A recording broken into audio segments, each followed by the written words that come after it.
En abril de 2010 tuve el honor de ser invitado al primer Congreso Argentino de Ecografía en Emergencia, Trauma y Terapia Intensiva, organizado por WINFocus Argentina. WINFocus es la sociedad internacional que agrupa la ecografía en la emergencia.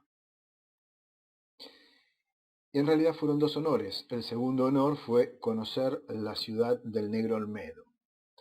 Para quienes no sepan quién fue el Negro Olmedo, les cuento que Alberto Olmedo fue un actor cómico argentino que falleció en marzo de 1988.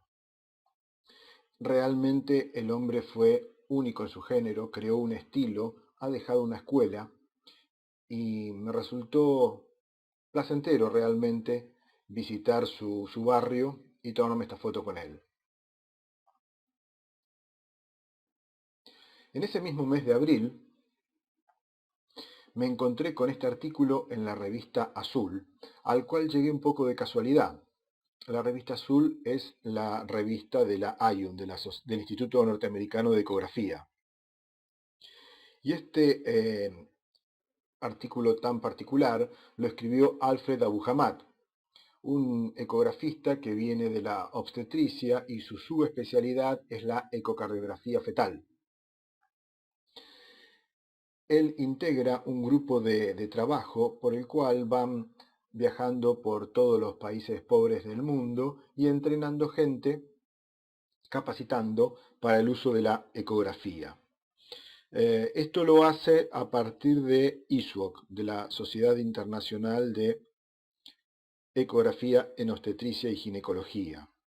Y en esa época, en abril de 2010, yo estaba visitando Facebooks institucionales con la idea de acercarnos un poco más a los colegas jóvenes, poder llegar a los colegas jóvenes. Entonces queríamos hacer en la SAUM un Facebook institucional y entre todos los que visité el de ISUOC. Y ahí estaba publicado este artículo. Este artículo, como dije, muy particular, porque en este grupo que lidera Alfred Abu Hamad de entrenamiento de ecografía en países pobres, ellos visitaron en enero de 2010 Haití. Y si ustedes recuerdan, en esa fecha en Haití hubo un terremoto devastador. Entonces, en este artículo que les recomiendo los lean y está adjuntado en el material auxiliar, Abu Hamad nos cuenta en principio la historia como fue del viaje y luego lo que pasó post terremoto inmediato. Acá estamos viendo que ellos fueron a un poblado que estaba a unas cuantas millas de Puerto Príncipe. En Puerto Príncipe se dieron las mayores, fue donde hubo los mayores daños. En cambio, esto era una zona baja en cuanto a que no había edificaciones y no tuvieron en ese lugar mayores heridos de gravedad, pero recibían heridos.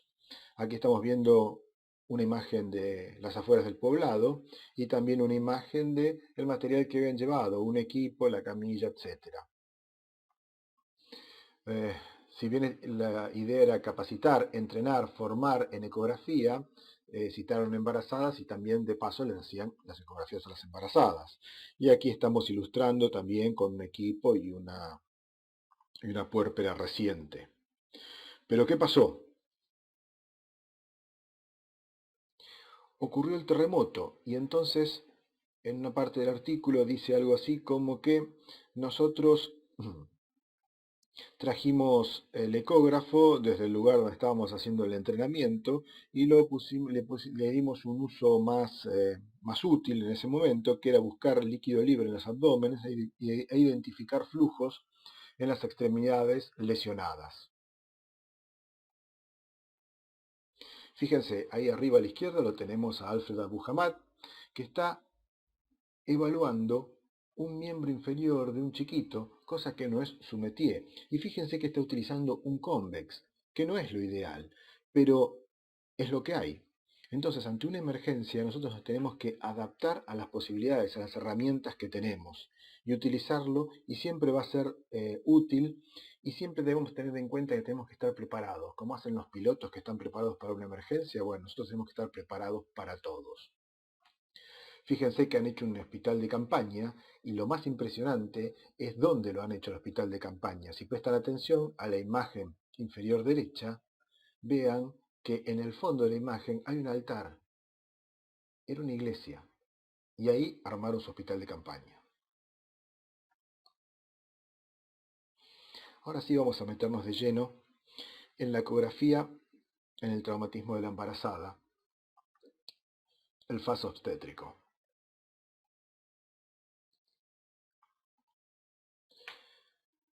Durante el embarazo, los traumatismos constituyen la primera causa no obstétrica de muerte.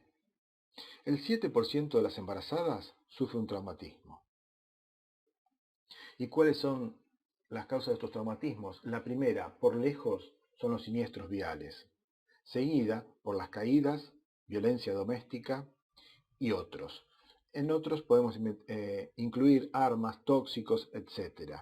En realidad, lo único que está claro es que los siniestros viales son la primera causa.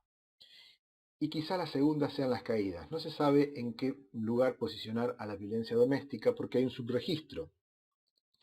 La violencia doméstica no es habitualmente denunciada, y además en nuestro medio, en la Argentina, recién en los últimos años, y porque han sido involucrados famosos, se ha empezado a darles la importancia que esto requiere. Ha empezado a salir en los medios. Sin embargo, en otras sociedades, en otros países, es un tema que está muy presente desde hace muchos años. En el ítem otros, donde dice armas y tóxicos, hay que saber leer más allá de lo que aparenta, de lo que parece. Parece ser que el consumo de tóxicos en el embarazo no es solamente un problema directo, sino que es un problema indirecto. Puede estar ocultando, cuando la embarazada fuma o se droga o se alcoholiza, puede estar ocultando otros problemas, como puede ser el de la violencia doméstica. Entonces, sería tarea del obstetra que lea un poquito más allá de lo que la paciente le dice. Pero como se dijo, de todos estos, los más importantes son los siniestros viales. En una recopilación muy importante que hubo de casos entre 1932 y 2000, se concluyó que la edad materna promedio era de 25 años, y aproximadamente en los siniestros viales moría 1 de cada 10 embarazadas y 1 de cada 3 fetos. O sea que es un problema grave y serio que deberíamos encarar desde un punto de vista multifactorial, esto es, desde la prevención, desde la educación, desde la salud, desde todas partes. Y para que vean que esto no es exclusivamente teoría, tomé desde la edición online de un diario argentino, en este caso La Nación, una nota que ocurrió poco tiempo antes de este congreso que se hizo en Rosario en abril de 2010. En esta nota se cuenta que iban circulando en una moto 3 personas, las 3 sin casco, una de ellas embarazada, tuvieron un siniestro, una de las personas murió, la embarazada quedó gravemente herida, internada, hubo que operarla, se le hizo una cesárea y nació una beba de 750 gramos. O sea que estas cosas pasan a diario, pasan lamentablemente en todo el mundo, pasan en nuestro país, y pasan mientras ahora ustedes están escuchando esta presentación. De hecho, cuando yo terminé mi presentación en el Congreso, y antes de irme a tomar la foto con Alberto Olmedo, pasé a cargar combustible y vi esto. No es una embarazada, pero acá estamos viendo 3 personas en una moto, una de ellas es un bebé, ninguno tiene casco. La moto no tiene patente y seguramente no debe tener seguro. Entonces, después de cargar combustible, me fui a otra ciudad, crucé un puente muy largo que hay entre la ciudad de Rosario y Victoria, y vi esto. doble línea amarilla adelantándose en forma prohibida. Y por eso ocurren tantas lesiones. Si a bordo de alguno de esos autos que acabamos de ver en la foto anterior iba una embarazada, estaba expuesta esta a lesiones propias de la madre y a lesiones del feto. Las de la madre pueden ser lesiones generales o específicas del embarazo y las fetales pueden ser directas o indirectas. Cuando hablamos de lesiones, hablamos en una forma muy amplia de lesiones, porque una lesión efectivamente es una rotura uterina, pero podríamos considerar lesión si a partir del traumatismo empieza la embarazada con contracciones, o si se desprende la placenta, o si hay una hemorragia fetomaterna, o una rotura prematura de membranas. También en un sentido amplio podemos hablar de lesiones fetales si se instala un sufrimiento fetal agudo, que puede ser un desprendimiento de placenta, por un shock materno o por una muerte materna. Y luego están también, por supuesto, las lesiones directas del feto. ¿Qué hay que hacer ante una embarazada traumatizada? Bueno, en primer lugar hay que evaluarla y hacer un manejo prehospitalario. Hay que darle oxígeno y esto, si quien escucha es un perinatólogo, lo puede discutir.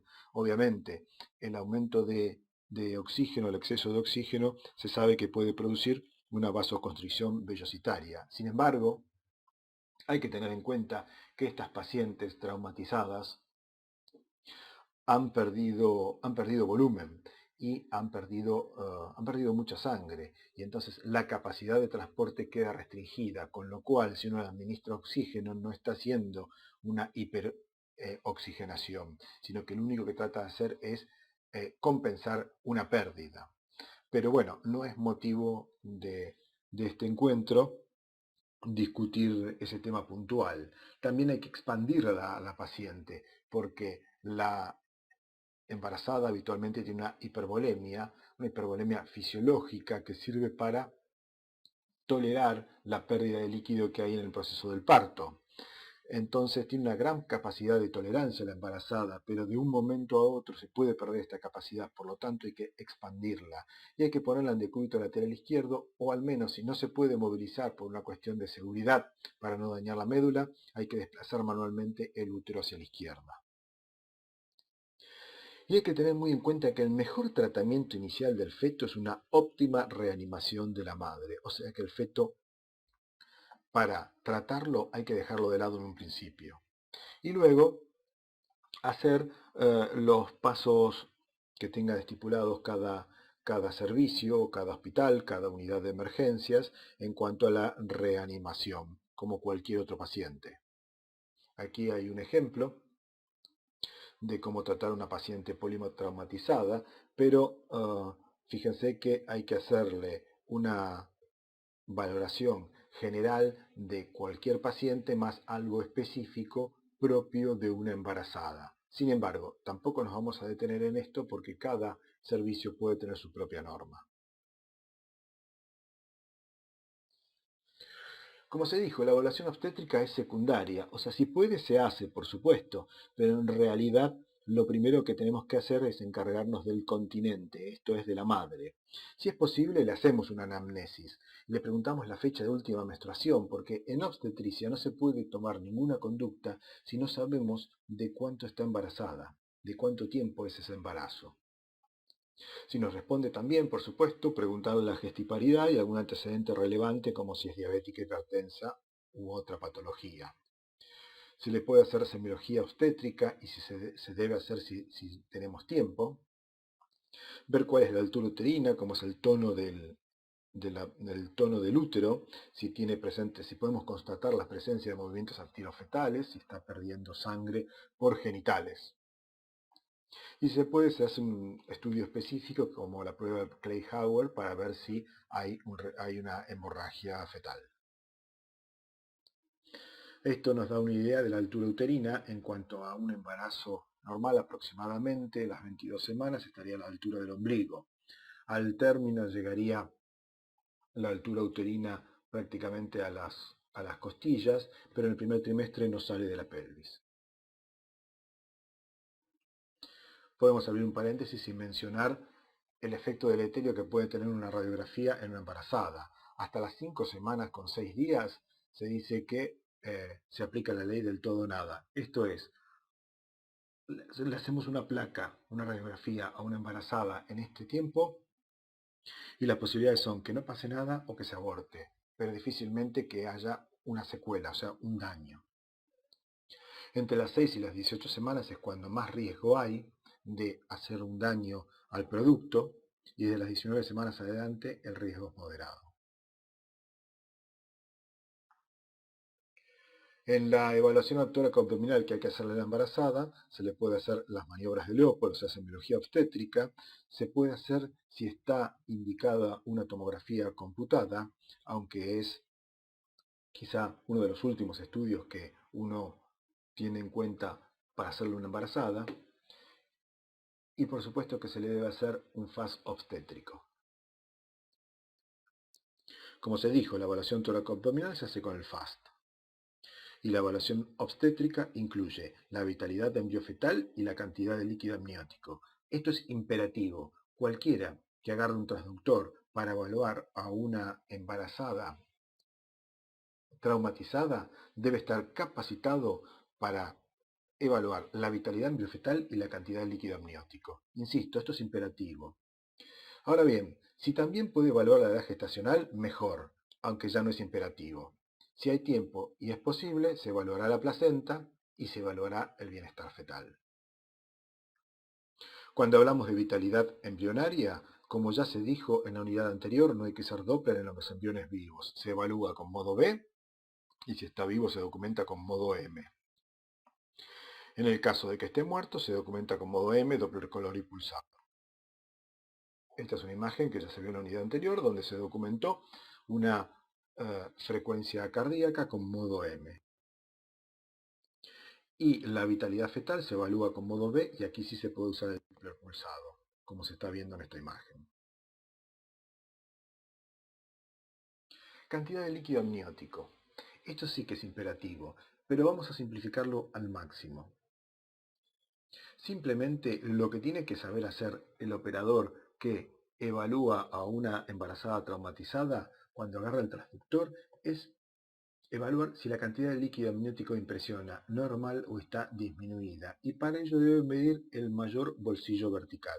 Esto es, se buscan lagos de líquido amniótico y donde se encuentra el que subjetivamente parece el mayor, se lo mide. Y se lo mide en forma vertical sin que se interponga entre un caliper y el otro ni partes fetales ni tramos de cordón.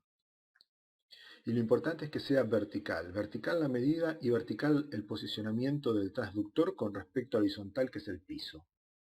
Entonces, si nosotros encontramos un bolsillo de 2 centímetros o superior, podemos inferir que la cantidad de líquido amniótico es normal.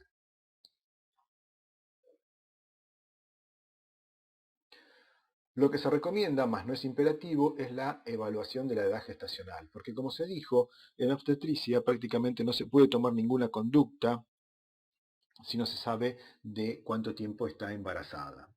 Y en el primer trimestre el mejor estimador, mejor dicho, el mejor estimador de edad gestacional durante todo el embarazo es la longitud embriofetal máxima.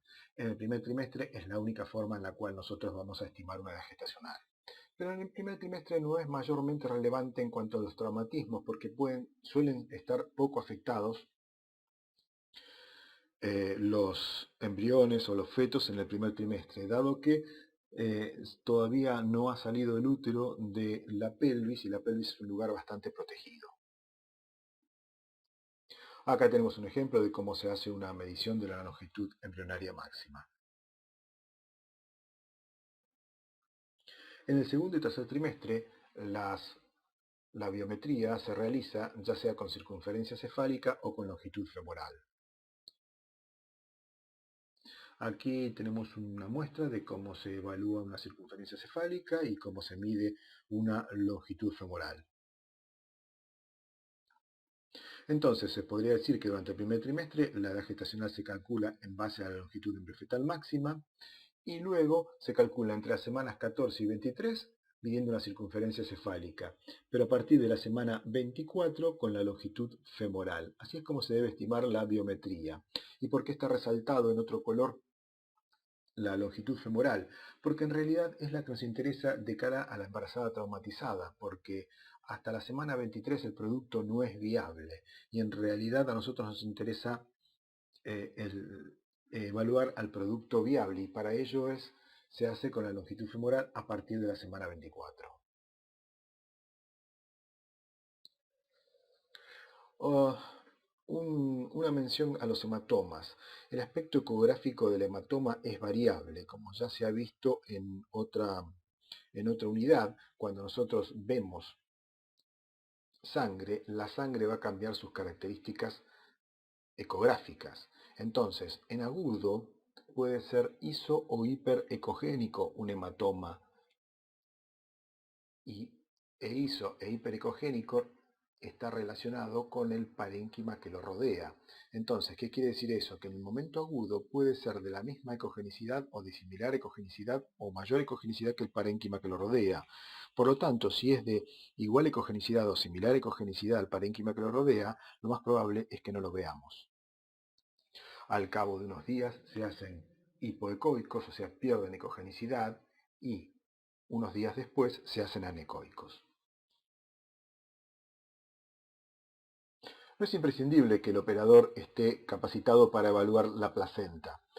Si lo puede hacer, mejor, pero ¿por qué digo que no es imprescindible?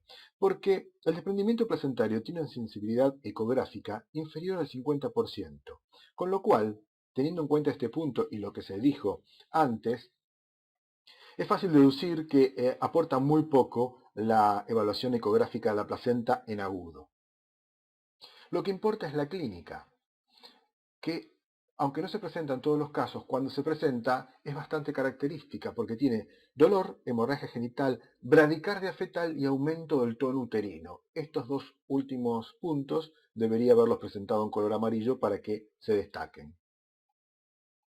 Como ya se dijo, para evaluar el bienestar fetal, en la urgencia es suficiente solo consignar la frecuencia cardíaca fetal, los movimientos activos fetales y excepcionalmente Doppler arterio umbilical. ¿Lo recuerdan?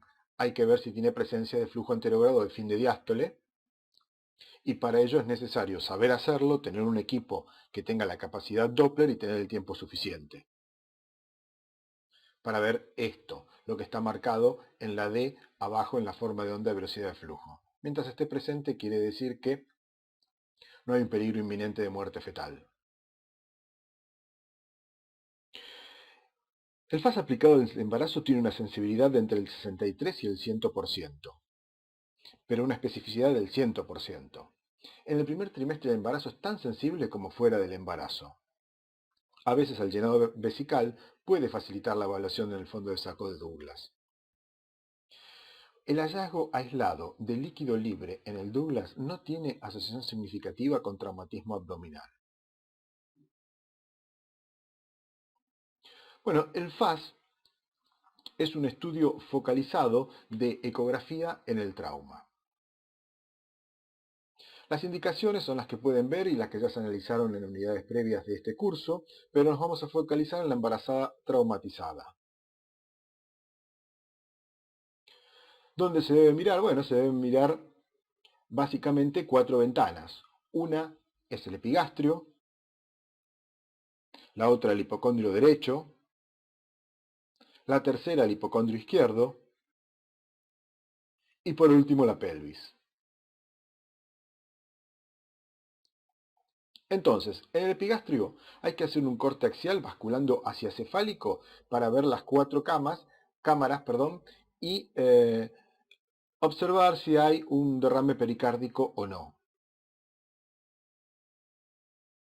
En el hipocondrio derecho se puede hacer un corte coronal a ese nivel y se va a evaluar la posibilidad de un hemotórax y un hemoperitoneo.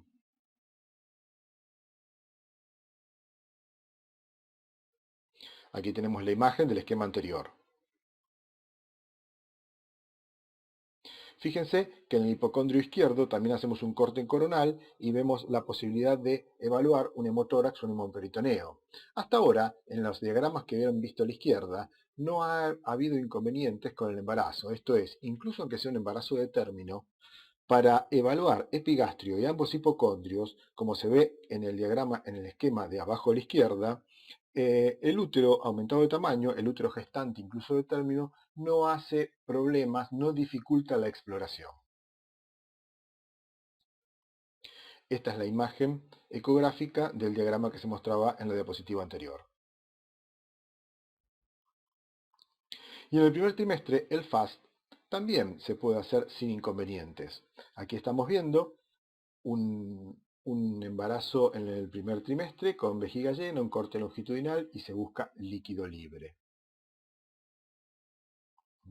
El problema está cuando hacemos un FAS en la embarazada en el segundo o tercer trimestre a nivel de la pelvis, porque ahí nos vamos a encontrar con la presentación.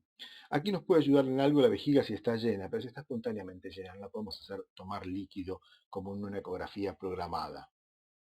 Acá estamos viendo una calota fetal, ya sea en un corte axial como en un corte coronal. Y aquí estamos viendo una presentación pelviana.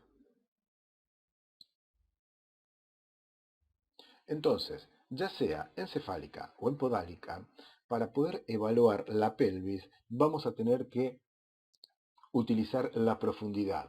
Arriba se presenta una imagen encefálica en la mitad izquierda y en la mitad derecha es la misma imagen. Lo que pasa es que, ¿qué se hizo? Se utilizó la profundidad. Entonces, se quitó profundidad y se fue a evaluar el fondo de saco vesicouterino, el fondo de saco anterior, llevado a la superficie. Como pueden ver, a la izquierda lo que predomina en la imagen es la calota y a la derecha lo que se ve mucho mejor que la calota es la pared abdominal. Y ahí tendremos que ir a buscar una colección. Si vamos a la imagen de abajo, es lo mismo. Presentación podálica, así arranca en el seteo obstétrico con esa profundidad. La imagen ecográfica y a la derecha que hice, le quité profundidad, me lo llevé más hacia la superficie y lo que estoy viendo es pared abdominal y una parte de la pared uterina y ahí tengo que buscar la colección.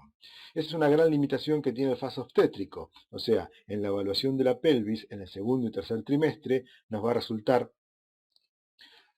muy difícil realizarla, no vamos a poder ver si colecciona el fondo de saco de Douglas, pero sí vamos a poder ver si colecciona el fondo de saco anterior. Y para ello lo que tenemos que hacer es quitarle profundidad como se muestra en estos slides. Los traumatismos durante el embarazo pueden ser contusos o penetrantes. Los no penetrantes, o sea, los contusos en una paciente hemodinámicamente estable, en principio no es quirúrgico. Ahora bien, si tiene una fractura de cadera, tiene un 25% de mortalidad fetal por hemorragia de venas retroperitoneales. Y aquí la angioembolización está contraindicada, o sea que es una situación de extrema gravedad. Como también lo es el desprendimiento de placenta, que no solo puede matar al feto, sino que también a la madre porque desencadena una coagulación intravascular diseminada. Las heridas penetrantes, en el 2/3 de los casos de las heridas de bala en el abdomen, está lesionado el feto. Y en el 2/3 de los fetos lesionados, estos mueren.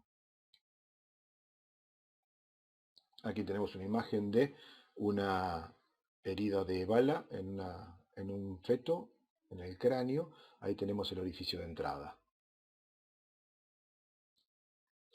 Las complicaciones de los traumatismos durante el embarazo, la embolia del líquido amniótico tiene una tasa de mortalidad materna superior al 80%. Y como en cualquier paciente, aunque no esté embarazada, el tromboembolismo pulmonar. Para prevenir los traumatismos durante el embarazo, habría que prestarle atención en que la embarazada no tenga hábitos tóxicos como tabaco, alcohol o drogas. Y como se dijo al principio, no solamente porque éstas promueven la posibilidad de un accidente, sino que además que pueden ser un signo por el cual la embarazada está dando a entender o está haciendo notar, está llamando la atención, está pidiendo auxilio ante una eventual posibilidad de violencia doméstica. Y por supuesto, el uso del cinturón de seguridad. Muchas gracias.